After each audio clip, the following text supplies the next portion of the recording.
नमस्कार दर्शक बंधु खबर आज तारीख 29/8/2024 गुरुवार।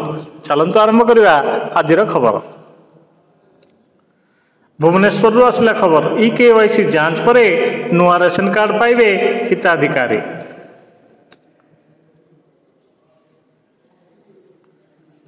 मुख्य शासन सचिव अध्यक्षतार सड़क सुरक्षा संपर्कित समीक्षा बैठक। व्यवस्था अधिक उन्नति पर पदक्षेप नेबाकू मुख्य शासन सचिव परामर्श।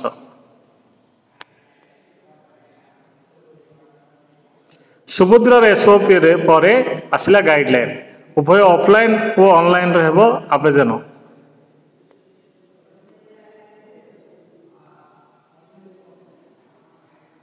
रात्रि भोजन रे रुटी पसंद खाद्य सुरक्षा योजना मिल पारे गहम। सूर्यवंशी सूरज।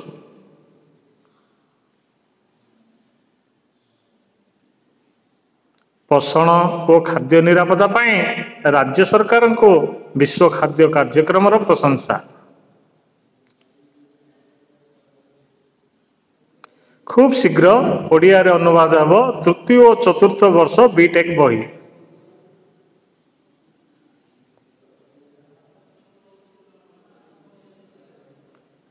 राज्य में खूब शीघ्र आरंभ हो सीएम किसान योजना।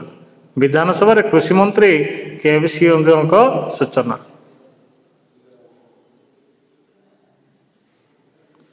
पश्चिम ओडिशा को मिला दुईटी नुआ रेल स्टेशन प्रकल्प। एथि खर्च हम 2926 कोटी टंका। 234 सहर में खोल 730 एफएम चैनल। इ नीलाम को केंद्र कैबिनेट अनुमोदन।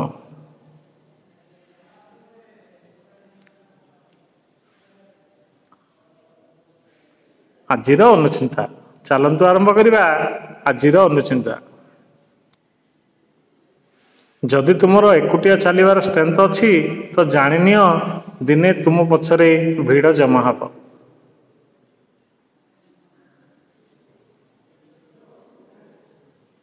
सूर्यमुख फूल पाखरू आपण एकाग्रता शिखिपारे।